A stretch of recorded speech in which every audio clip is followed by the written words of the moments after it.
In the morning, Adam Kapenja's dog Matoto was walking slowly along the dusty path leading to his farm on the edge of the Serengeti National Park.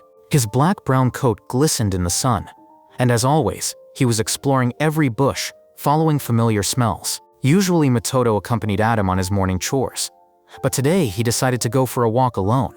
Suddenly, Matoto stopped. His ears pricked up, and his nose caught something unusual. Somewhere nearby, a faint intermittent squeak was heard, like a cry for help. The sound came from the side of the road, where the grass was flattened and old boards and sacks were lying nearby. Matoto carefully moved towards the source of the sound, and soon noticed a rusty metal cage, almost hidden in the tall grass. Inside, pressed against the bars, lay a small lion cub. Its fur was dull, falling out in places. Its eyes were inflamed, and its thin body was shaking from weakness. The cage stank of rot, mixed with the smell of dried blood and food scraps scattered in the corners. Matoto whined quietly, carefully looking around to make sure there was no danger nearby. Then he carefully approached, stuck his muzzle between the bars, and grabbing the lion cub by the scruff of the neck, gently pulled it out of the cage. The lion cub was so weak that he did not even resist, only squeaked quietly.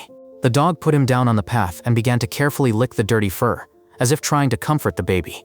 The cub tried to stand up, but his thin legs gave way, and he was breathing heavily, as if every attempt to move took away his last strength. Matoto, without thinking, grabbed the cub by the scruff of the neck again, and slowly but surely headed towards Adam's farm. His steps were careful, so as not to harm the fragile body. Along the way, a flock of birds, loudly chirping, flew over the path, as if reporting something unusual. The sky was darkening, clouds were gathering, and the wind brought the smell of approaching rain. Matoto quickened his pace, feeling that time was short.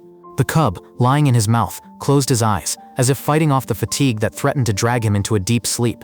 When Matoto got to the farm, Adam, who was working in the garden, heard a familiar bark. He went out onto the porch, wiping his hands covered in dirt, and froze in surprise. Matoto was standing in the middle of the yard, holding a small lion cub in his mouth, whose fur was dirty, and whose body looked emaciated. At first Adam couldn't believe his eyes, but the characteristic round ears and a small tail with a tassel confirmed this was a real lion cub. He slowly approached, knelt down and carefully touched the baby. Under his fingers there was a slight warmth, but also a tremor. Without further ado, Adam picked up the lion cub, wrapped it in an old blanket, and carried it into the house, laying it down next to the fireplace. After examining the lion cub, Adam noticed old scratches and sores on its body. He immediately called the local Serengeti Wildlife Rescue Center. His voice shook with excitement as he explained the situation. Half an hour later, a dusty jeep pulled up at the gate of the farm, and two rangers got out with medical bags. They looked at the cage Adam had brought from the side of the road, and their faces darkened. "It looks like it's being kept illegally," one of them said, frowning. "Or someone was trying to get rid of the evidence," the other added, pointing to the tire marks next to the cage.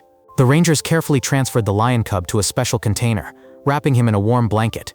Matoto barked loudly, as if he did not want to let go of his new friend. Adam stroked the dog's head, whispering, "You did everything right, boy. He will be fine." As the jeep drove away along the red dirt road, the first drops of rain fell to the ground, and the sky finally became covered with clouds.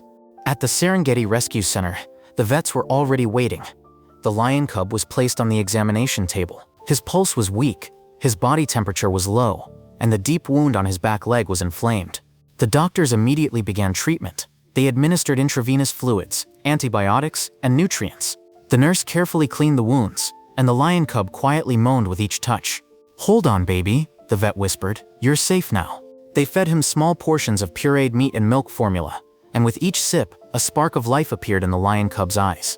The rain outside was pouring down in buckets, as if washing away traces of pain and suffering. After several hours of intensive care, the cub's breathing became more regular, and he finally fell asleep, wrapped in a soft blanket under a red heat lamp. A sign appeared on the cage, "Rescued in Ngorongoro, recovering." Meanwhile, rangers and police began an investigation. Road cameras recorded a truck that stopped at night and left a cage. The license plate was recognized, which led to the suspect, a local poacher previously involved in illegal animal trafficking. Further investigation uncovered a network of smugglers operating across the borders of Tanzania and Kenya. As a result of the raids, several more animals were rescued: cheetah cubs, antelopes, and even a young rhinoceros. A few weeks later, the cub, who was named Simba for strength and hope, began to recover. His fur was shiny, he enthusiastically played with straw balls, and jumped around the enclosure, honing his hunting skills. Locals, having learned of the rescue, began to actively report suspicious cases, and Simba's story became a symbol of the fight against poaching.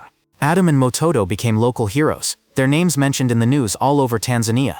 Rangers regularly visited Adam, bringing back photos of Simba. Each time the cub saw familiar people, he ran to the bars and rubbed his head against them, as if thanking them for saving him. After 7 months, Simba was strong enough to return to the wild. On a clear morning, a jeep took him to the heart of the Serengeti. When the cage door opened, Simba froze, looking back at the people who had given him a second chance. The wind brought the smell of grass and the distant roar of his relatives. The lion cub stepped forward, his claws touched the dry earth, and he felt how strength filled his body. Simba turned around, growled softly, as if saying goodbye, and slowly moved into the savannah.